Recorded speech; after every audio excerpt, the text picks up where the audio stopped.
Um dia de cada vez caminhando pela palavra de Deus com reflexão, propósito e vida real. Seja muito bem-vindo ao Bíblia 365 na prática. Hoje, o dia 31 da nossa jornada, finalizamos janeiro. Parabéns para os que chegaram até aqui. E no dia de hoje, seguindo nosso cronograma, os textos são Gênesis 32, Marcos 3, Ester 8 e Romanos 3.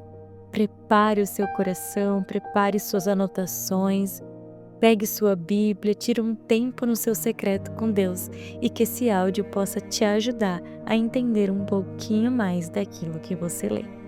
Começando com Gênesis 32. Este é um dos capítulos mais profundos da formação espiritual de Jacó.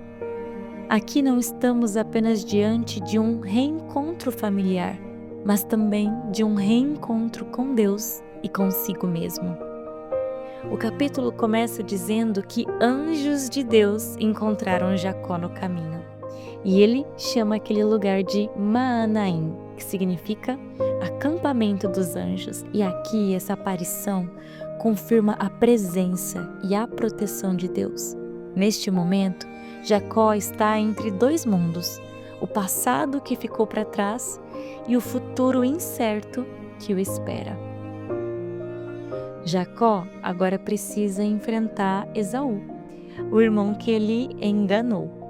A diferença é clara, Jacó não é mais o mesmo homem. Antes ele avançava com astúcia, agora com temor, oração e dependência.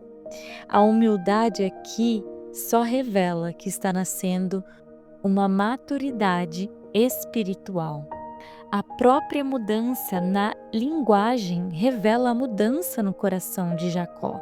Ele fala para que os seus mensageiros chamem Esaú de meu senhor, enquanto ele se apresenta como teu servo.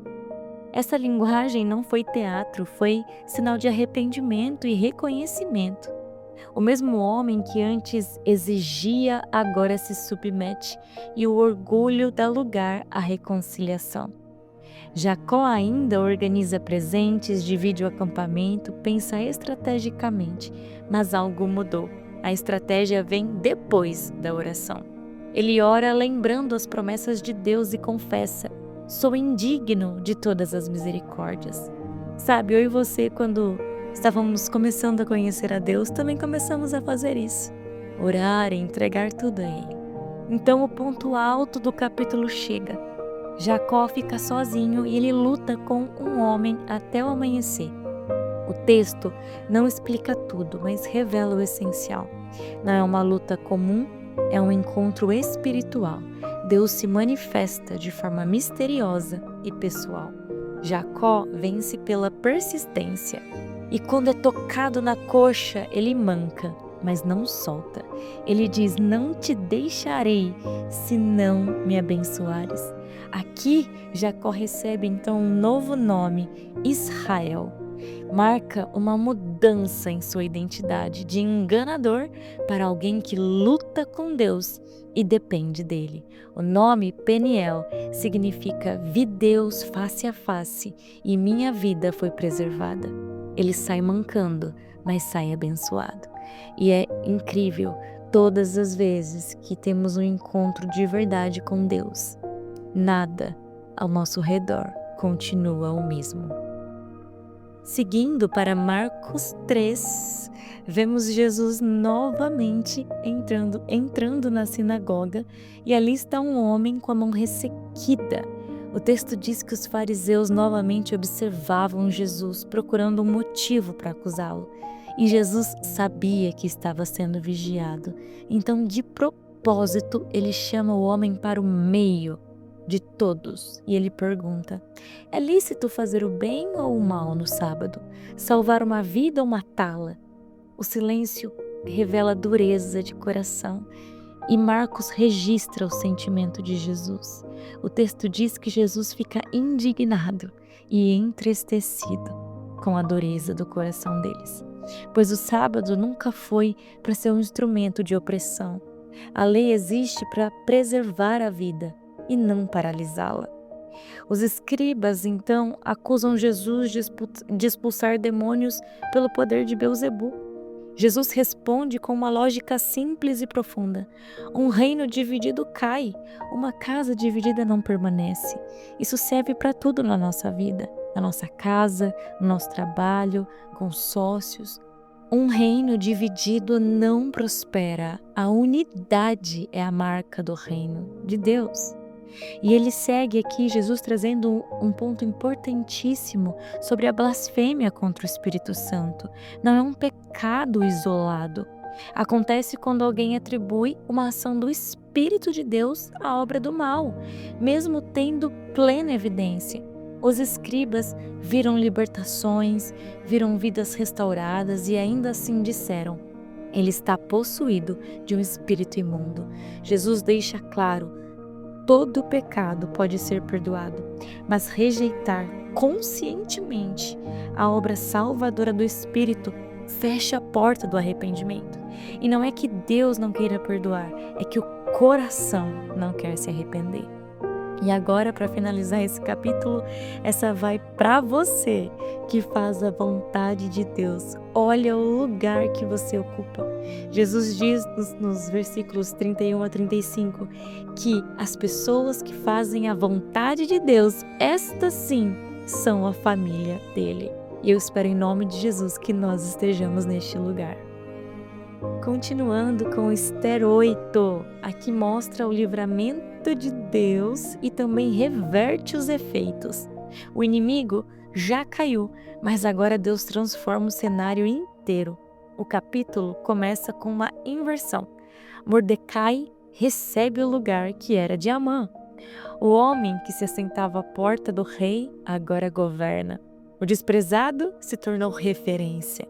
Mas é importante lembrar, Amã morreu, só que o decreto de morte para o povo judeu ainda estava válido, porque foi uma ordem selada com um anel real, que era irrevogável, mesmo que o rei se arrependesse. Isso mostra que Deus não ignorou a realidade, mas ele agiu dentro dela. Por quê? Porque Ester chora, intercede e se lança novamente aos pés do rei. E o livramento vem. O rei autoriza um novo decreto, selado com o mesmo anel, que torna aquele decreto irrevogável. Ele não cancela o anterior, mas ele autoriza a defesa do povo judeu. Isso mostra que Deus não apaga a história, mas ele muda o final.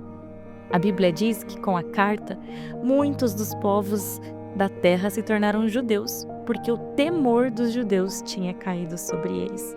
Não foi, infelizmente, uma conversão religiosa, mas foi um reconhecimento público do favor de Deus, da aliança e da identificação que aquele povo tinha de proteção com Deus. Quando Deus age visivelmente, as nações percebem. O temor aqui não foi pânico, foi o reconhecimento de que Deus estava com aquele povo. E para finalizar a leitura de hoje, Romanos 3. E de verdade, esse capítulo ele precisa ser lido devagar, com muita atenção, porque Paulo não está apenas explicando a doutrina, mas ele está desconstruindo falsas seguranças espirituais que o povo tinha. Leia com atenção, com calma, com paciência, grifando, anotando. Esse vai ser o seu tempo com ele e Deus vai revelar muitas coisas para você. Mas, neste capítulo, de uma maneira breve, Paulo afirma aos judeus que a revelação de Deus foi confiada sim a eles, mas que apenas possuir a palavra não era garantia de justiça. Conhecer a verdade não substitui obedecer à verdade. Paulo afirma ainda que todos estão debaixo do pecado, todos, não há um justo sequer. Paulo, ele costura vários textos aqui do Antigo Testamento, de Salmos e de Isaías, para mostrar que o pecado afetou sim atitudes, intenções e ninguém pode se declarar inocente diante de Deus. A lei, ela funciona como esse espelho, ela mostra a nossa sujeira, mas ela não limpa. Romanos 3 encerra qualquer tentativa de autossalvação. Não é a lei que te limpa, ela só te mostra a sujeira. Por isso, todos carecem da glória de Deus. Esse versículo é o resumo do problema humano. Todos nós somos pecadores e precisamos viver em Deus, com Deus. Precisamos dele para tudo, todos, sem exceção, religiosos, morais e imorais. Ninguém chega a Deus por mérito próprio. Aqui, Paulo faz uma das viradas mais lindas de toda a Bíblia. Mas agora, e esse mas muda tudo, porque ele fala da justificação que vem por meio de Cristo. A justificação significa ser declarado justo, mas não porque nunca pecou, mas porque alguém pagou a dívida. Essa justiça vem pela fé em Jesus para todos os que creem. Na cruz, Deus permanece justo e, ao mesmo tempo, justificador. Paulo encerra afirmando que ninguém pode se gloriar. Por quê? Porque a salvação não vem de obras, não vem da lei, não vem do esforço humano, vem da graça. Isso não anula a lei, mas a cumpre em Cristo. Hoje vimos em Gênesis que Deus transforma no processo. Em Marcos vemos a autoridade de Jesus sobre o mal. Esther nos mostra o favor de Deus revertendo destinos. E Romanos nos lembra que tudo começa e termina na graça.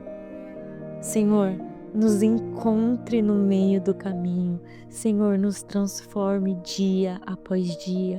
Senhor, nos dê um coração manso e humilde, como o de Jesus.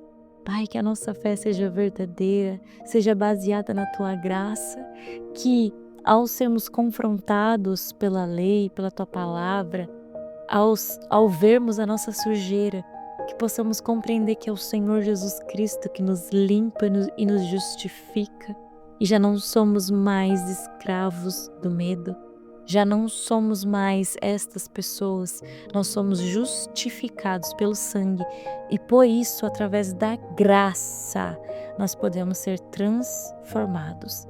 Nos ensine a viver para a Tua glória, Senhor, em nome de Jesus. Amém e amém. Que Deus te acompanhe hoje. Viva essa palavra na prática. Amanhã seguimos juntos no dia 32 e no dia 1 de fevereiro da nossa leitura.